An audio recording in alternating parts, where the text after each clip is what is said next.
I never knew what it was like to have a normal family. Because ever since I was young, I had a father who was never there for me. I have a wonderful mother who is always there to support me and comfort me. However, I can't say the same for my father. He was an alcoholic, and because of it, I paid a lot for the damage and pain it brought. I couldn't just be normal.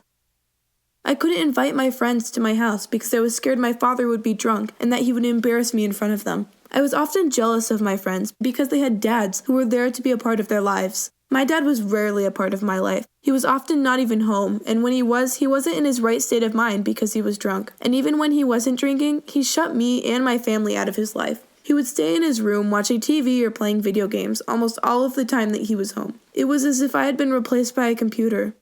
This gave me low self-esteem growing up because I felt unimportant. It broke me down, and I was often scared to come home because I knew what awaited me was only a torn family. I remember one night, I was sitting at our kitchen table while my mom was cooking dinner, and I could hear my dad teasing my sister from upstairs, and I could tell he was drunk because his words were slurred. She finally couldn't take it anymore, and she screamed at him, "Stop it, you're drunk!"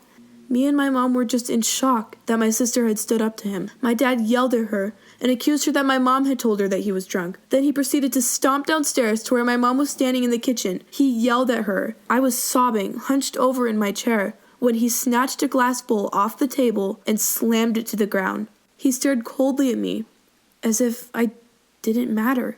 He stomped back up the stairs and slammed the door. I didn't see him for what felt like weeks. A few years later, he was arrested under charges of domestic violence and child abuse. He had never physically hurt me, but he had said so many damaging things that by the time he was arrested, I had such a low self-esteem and self-worth that it was actually a relief to see him go. However, my father was released the next day, and he actually came back home after about a month of living with my grandpa. My dad started drinking again after returning, and I actually began to stand up to him. I told him, "This isn't okay, and I would really appreciate if you try to quit." But he didn't listen to me. Those few months he lived with us after being arrested was one of the hardest times in my life. Then, one day, my mom just had enough, and she kicked him out, followed by a divorce.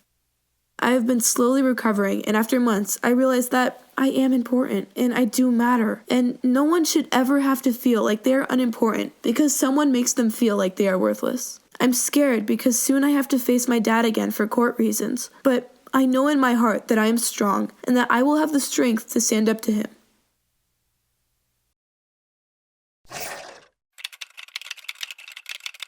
Oh my god, and we totally jumped off the cliff and had to swim all the way to shore because the dog chased us all the way to the end.